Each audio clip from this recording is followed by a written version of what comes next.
Questão 19. Observe o gráfico das funções afins g e h. Então tem a função g, que é aqui vermelhinha, e a função h, que é verdinha.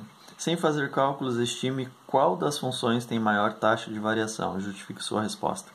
A função g tem maior taxa de variação, tá? Tem a taxa de variação maior. Porque o coeficiente angular dele é maior. Então, quanto maior é o coeficiente angular, maior é a inclinação e mais rápido cresce. Então, a taxa de variação é maior.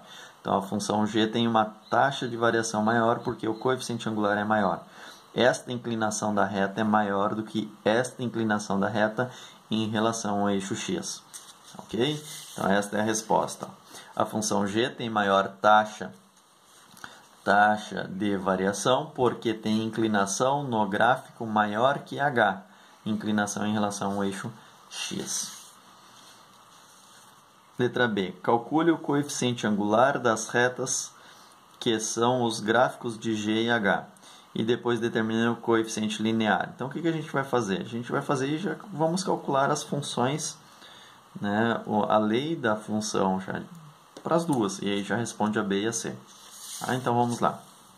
O que a gente sabe? A gente sabe que os pontos, vamos dar uma olhadinha aqui, ó. Os pontos, começando pela G. Os pontos, quando o x é 0, o y é menos 1. Quando o x é 1, o y é 0. Então, nós temos os pontos 0, menos 1 e o ponto 1 e 0 pertencentes à função g. Então, vem cá.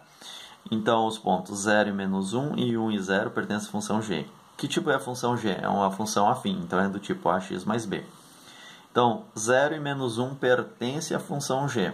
Isso implica o quê? Que a imagem menos 1 é igual ao 0 substituído no x, a vezes o 0, mais o b. Isso dá 0 e, portanto, o b é menos 1. Ó, coeficiente linear, corta o eixo y no ponto menos 1. Então, b é menos 1.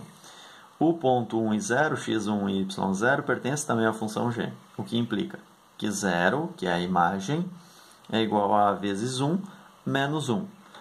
Por que menos 1? Porque é o b que a gente já encontrou, né? E aqui eu substituo então por b.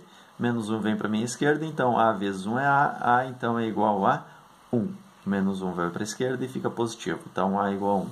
Então encontramos a função g. A função g é igual a o a, que é 1, 1 vezes x é o próprio x, menos 1. Qual é o coeficiente angular da g? É 1. Vamos para o outro gráfico, então, da h. Quais são os pontos que nós temos? Ó, o coeficiente linear aqui, ó. 1 para... Aqui vai ser 1 como coeficiente linear, né? Então, o ponto 0, 1 e o ponto menos 3 e 0 pertencem à função h. Então, vamos determinar ela. Então, os pontos, conforme eu falei já, 0 e 1 e menos 3 e 0 pertencem à função h de x. Não vou chamar de a e b para não repetir com a e b do mesmo item. Então, m de x mais n. Então, m é o coeficiente angular, n é o coeficiente linear. Então, vamos lá. Vamos começar pelo ponto que corta o eixo y. É o mais fácil para determinar já o coeficiente linear. 0 e 1 pertencem à função h.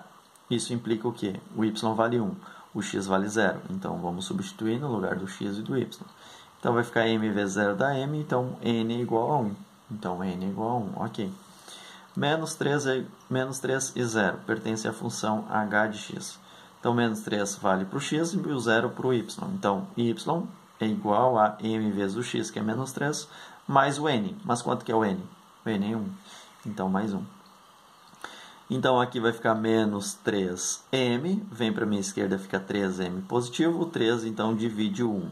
Então, vai ficar m igual a 1/3. Portanto, a função h de x fica... h de x é igual a 1/3 de x mais o b. Tá? 1/3 de x mais o b.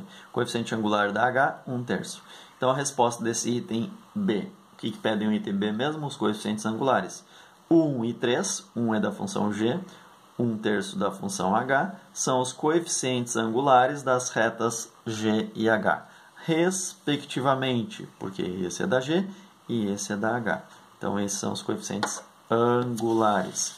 Assim, a gente já responde a letra C. Determine o coeficiente linear de cada uma das retas representadas no gráfico. Então, agora ficou fácil. Então, observando a resolução, coeficiente linear da G é menos 1, coeficiente linear da H é 1. Então, ficou fácil de responder. Menos 1 e 1 são os coeficientes lineares das retas G e H, respectivamente, ou seja, na mesma ordem. Letra D. O que pede a letra D? Determine o ponto de interseção das retas. Ele quer saber, então, o ponto de interseção das retas. Que ponto é esse? Aqui é 2, 3. Será que é o 3? Pode ser que seja. Vamos ver se é o 3 ou não. Então, o que a gente tem que fazer? Igualar as funções. G de x é igual a h de x. G de x é x menos 1. H de x é igual a 1 terço de x mais 1. O que implica? Menos 1 terço vai para a esquerda. 1 terço de x vai para a esquerda, fica menos 1 terço de x. Isso é igual ao quê? O menos 1 que estava na esquerda vai para a direita, então fica 1 mais 1. Então, olhando para essa resolução aqui, o que é 1 menos 1 terço? O 1 menos 1 terço. Então, 1 inteiro é 3 terços. 3 terços menos 1 terço dá 2 terços. Então, eu tenho 2 terços de x é igual a 2.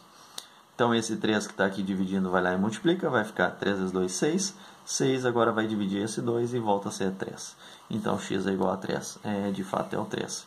Então, a imagem através da G da abscissa 3 vai ficar 3 menos 1, que dá 2.